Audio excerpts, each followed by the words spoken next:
تیزی سے بڑھی اور اسے پا لیا۔ عام دنیا میں عاجزی کو کمزوری سمجھا جاتا ہے، لیکن روحانی دنیا میں عاجزی، سرنڈر، یہ سب سے بڑی طاقت ہے۔ جب انسان یہ مان لیتا ہے کہ میں اپنی چھوٹی سی عقل سے اس عظیم کائنات کو کنٹرول نہیں کر سکتا، تو اس کی ایگو ٹوٹ جاتی ہے، اور جیسے ہی یہ ایگو، یہ میں ٹوٹتی ہے، انسان اس کائناتی بہاؤ، یونیورسل فلو کا حصہ بن جاتا ہے۔ یہ ہار مان لینا نہیں ہے، یہ خود کو ایک بڑی طاقت کے سپرد کر دینا ہے جس سے سکون ملتا ہے۔ حیرت، شعور کا بلند ترین مقام، امیزمنٹ، عقل کی آخری حد اس رستے پر حیرت ہے۔ جب آپ منطق کی سیڑھی کے آخری ڈنڈے پر پہنچتے ہیں تو آگے ہوتا ہے خلا۔ وہاں دلیل کام نہیں آتی، وہاں صرف واو، واہ رہ جاتا ہے۔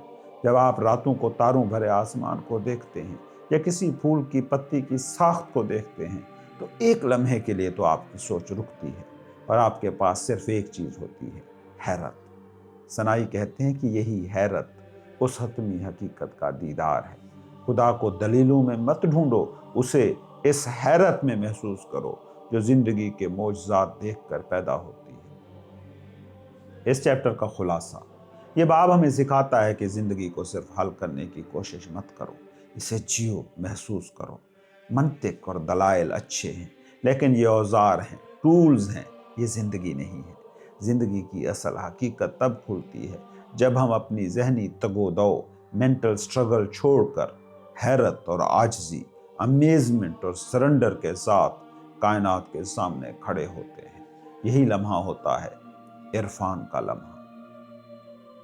تیسرا چیپٹر، وحدت مطلق، دی ایبسولوٹ یونٹی، توحید کا گہرا راز۔ پچھلے باب میں ہم نے علم اور حیرت کی بات کی تھی۔ اب حکیم سنائی ہمیں اس کائنات کے سب سے بڑے راز کی طرف لے جا رہے ہیں، توحید۔ لیکن ٹھہریے، یہ وہ توحید نہیں جو صرف زبان سے ایک کہہ دینے کا نام ہے۔ سنائی یہاں ریاضی کے ہند سے ایک کی بات نہیں کر رہے، بلکہ اس وجود مطلق، ایبسولوٹ ایگزسٹنس کی بات کر رہے ہیں جس کے علاوہ در حقیقت کوئی دوسرا موجود ہی نہیں، لا موجود الا اللہ۔ پہلے سنیے اس چیپٹر میں شامل اشعار۔ وہ ایک ہے مگر گنتی اور اعداد کا اس کی ذات میں کوئی گزر نہیں۔ وہ مطلق ہے، ایبسولوٹ، اور کسی کا محتاج ہونا اس سے بہت دور ہے۔ یہ وہ ایک نہیں جسے تمہاری عقل اور فہم سمجھ سکے، جسے ایک کے بعد دو آتا ہے۔ نہ ہی یہ وہ مطلق ہے جسے تمہارے حواس اور تخیل چھو جائیں۔ وہ نہ تو کثرت میں ہے اور نہ ہی قلت۔ ایک کو اگر ایک سے ضرب بھی دو تو وہ ایک ہی رہتا ہے۔ ڈویلٹی میں صرف برائی اور غلطی ہے، یکتائی اور وحدت میں کوئی نقص نہیں۔ جب تک تمہارے دل میں کثرت اور الجھاؤ باقی ہے، تم زبان سے ایک کہو یا کہو دو، کیا فرق پڑتا ہے، کیونکہ تم اب بھی وہم میں ہو۔ کمزور تلاش کرنے والے، سیکر، اس کو یہ حق نہیں کہ اس کے بارے میں کہے کیسا ہے یا کون ہے۔ اس کے ہاتھ سے مراد اس کی طاقت ہے، اس کے چہرے سے مراد اس کی ابدیت ہے۔ تمام وجود اس کی قدرت کے تابع ہیں، سب اس کے حضور حاضر ہیں، سب اسی کے متلاشی ہیں، سیکر ہیں۔ روشنی کی حرکت روشنی ہی کی طرف ہوتی ہے، بھلا روشنی کو سورج سے کیسے جدا کیا جا سکتا ہے؟ اس کا کوئی مکان، پلیس کیسے ہو سکتا ہے؟ کیونکہ مکان کا اپنا کوئی مستقل وجود نہیں۔ بھلا مکان کو تخلیق کرنے والا، کریٹر آف پلیس، خود مکان کے اندر کیسے سما سکتا ہے؟ آسمانوں کو بنانے والے کے لیے آسمان کیسے حد بن سکتے ہیں؟ اے وہ جو شکلوں اور صورتوں، فارمز کے قیدی ہو اور ان الفاظ میں پھنسے ہو کہ وہ تخت پر بیٹھا۔ یاد رکھو، وہ بیٹھا کا مطلب کوئی جسمانی تخت یا زمین نہیں۔ خدا کے لیے جسم یا صورت کا تصور کرنا ایسے ہی ہے جیسے لامحدود کو محدود کر دینا۔ کل آسمان نہیں تھا، آج ہے، کل پھر نہیں ہوگا، مگر وہ حقیقت ازلی ہمیشہ رہے گی۔ آئیے اب سنتے ہیں ان اشعار کی تشریح۔ حکیم سنائی یہاں جس توحید کی بات کر رہے ہیں وہ کوئی مذہبی بحث نہیں بلکہ الٹیمیٹ ریئلٹی کا مشاہدہ ہے۔ آئیے اسے گہرائی میں اتر کر سمجھنے کی کوشش کرتے ہیں۔ اس چیپٹر کے اہم ترین نکات: پہلا، گنتی والا ایک نہیں، ناٹ دی نومیریکل ون۔ سنائی کہتے ہیں وہ ایک ہے مگر اس میں نمبروں کا کوئی عمل دخل نہیں۔ اسے سمجھنا بہت ضروری ہے۔ جب ہم گنتی میں ایک کہتے ہیں تو اس کا مطلب ہے کہ اس کے بعد 2 آ سکتا ہے۔ میرے پاس ایک سیب ہے، اگر ایک اور آ جائے تو 2 ہو جائیں گے، لیکن حتمی حقیقت، گاڈ، الٹیمیٹ ریئلٹی اس طرح ایک نہیں ہے۔ وہ ایک سمندر کی طرح ہے جس میں لہریں تو ہزاروں ہو سکتی ہیں لیکن پانی ایک ہی ہے۔ آپ سمندر کو گن نہیں سکتے۔ وہ پوری کائنات پر محیط ایک ایسی انرجی یا وجود ہے جس کے متوازی، پیرالل کوئی دوسری چیز موجود ہی نہیں جو اسے 2 بنا سکے۔ وہ دا اونلی ون ہے۔ دوسرا پوائنٹ، دوئی کا دھوکہ، دا ایلیوژن آف ڈویلٹی۔ سنائی کہتے ہیں دوئی میں صرف خرابی اور غلطی ہے۔ ہماری ساری پریشانیوں کی جڑ یہی دوئی، ڈویلٹی ہے۔ ہم سمجھتے ہیں کہ میں الگ ہوں اور کائنات الگ ہے، میں الگ ہوں اور میرا دشمن الگ ہے۔ جب آپ چیزوں کو 2 کر کے دیکھتے ہیں، اچھا بمقابلہ برا، میں بمقابلہ تو کشمکش اور جنگ پیدا ہوتی ہے۔ روحانیت کا کمال یہ ہے کہ آپ کو ہر چہرے میں، ہر درخت میں، ہر واقعے میں اسی ایک حقیقت کا جلوہ نظر آئے۔ روشنی کی کرنیں لاکھوں ہو سکتی ہیں لیکن وہ سورج سے جدا نہیں ہو سکتی۔ جب انسان کو یہ سمجھ آ جائے کہ ہم سب ایک ہی سورس سے جڑے ہیں تو نفرت خود مٹ جاتی ہے۔ تیسرا نقطہ، انسانی تصورات سے ماورا۔ ہم اکثر خدا کو ایک بڑے انسان کی طرح تصور کرتے ہیں جو آسمان پر کسی کرسی، تخت پر بیٹھا ہے۔ سنائی اس تصور کو سختی سے رد کرتے ہیں۔ وہ کہتے ہیں اے شکلوں کے قیدی، پرزنر آف فارمز، وہ تخت پر جسمانی طور پر نہیں بیٹھا۔ جب مقدس کتابیں کہتی ہیں کہ اس کا ہاتھ ہے یا وہ تخت پر ہے تو یہ صرف سمجھانے کے استعارے ہیں، میٹافرز ہیں۔ ہاتھ سے مراد اس کی طاقت، پاور ہے جو کائنات کو چلا رہی ہے۔ چہرے سے مراد اس کی ابدیت، ایٹرنیٹی ہے۔ تخت سے مراد اس کا اقتدار اور کنٹرول، اتھارٹی ہے۔ خالق کو مخلوق کی شکل میں قید کرنا یہ انسان کی سب سے بڑی غلط فہمی ہے۔ وہ توانائی اور شعور کا ایسا بحر بے کراں ہے جس کی کوئی شکل، فارم نہیں ہے، لیکن ہر شکل اسی سے بنی ہے۔ چوتھا نقطہ، مکان اور زمان کی قید سے آزادی، بیانڈ اسپیس اینڈ ٹائم۔ مکان کو بنانے والا خود مکان میں کیسے سما سکتا ہے؟ یہ ایک زبردست منطقی دلیل ہے۔ ایک بڑھئی کرسی بناتا ہے لیکن کیا بڑھئی کرسی کا حصہ بن جاتا ہے؟ نہیں، وہ کرسی سے الگ اور برتر ہے۔ اسی طرح جس ہستی نے اسپیس اور ٹائم کو تخلیق کیا وہ اس کے اندر قید نہیں ہو سکتی۔ وہ یہاں یا وہاں نہیں ہے، وہ ہر جگہ ہے۔ وہ کل یا پرسوں کا پابند نہیں، وہ ازل سے ابد تک ہے۔ سنائی کہتے ہیں کہ جب تم کہتے ہو وہ کہاں ہے تو تم غلط سوال پوچھ رہے ہو، کیونکہ کہاں ویئر کا لفظ جگہ کے لیے ہے اور وہ جگہ کی قید سے ماورا ہے۔ پانچواں نقطہ، زندگی کا سبق، جڑنے کا احساس۔ اس چیپٹر کا نچوڑ یہ ہے کہ انسان اپنی الگ تھلگ حیثیت، سیپریشن کے اس وہم سے نکلے۔ جب سنائی کہتے ہیں روشنی روشنی کی طرف جاتی ہے تو وہ ہمیں بتا رہے ہیں کہ ہماری روح کا سکون واپس اسی منبع، اسی سورس میں ضم ہونے میں ہے۔ جب آپ یہ جان لیتے ہو کہ آپ اس لامحدود کائنات کا ایک شعوری حصہ ہیں اور وہ حتمی حقیقت آپ کی شہرت سے بھی زیادہ قریب ہے تو اکیلا پن، ایلینیشن کا احساس مٹ جاتا ہے، خوف مٹ جاتا ہے، کیونکہ جو ہستی وقت سے آزاد ہے اس کے ساتھ جڑنے والا بھی موت کے خوف سے آزاد ہو جاتا ہے۔ اس چیپٹر کا خلاصہ، توحید یہ نہیں ہے کہ خدا کو دور آسمانوں پر ایک اکیلا بادشاہ مان لیا جائے۔ توحید یہ ہے کہ کائنات کی ہر دھڑکن میں، ہر ذرے میں اور اپنے اندر اسی ایک زندہ حقیقت کو دیکھا اور محسوس کیا جائے۔ گنتی والا ایک تقسیم ہو جاتا ہے لیکن خدا والا واحد تقسیم سے پاک ہے۔ وہ سب کچھ والا ایک ہے، ایوری تھنگ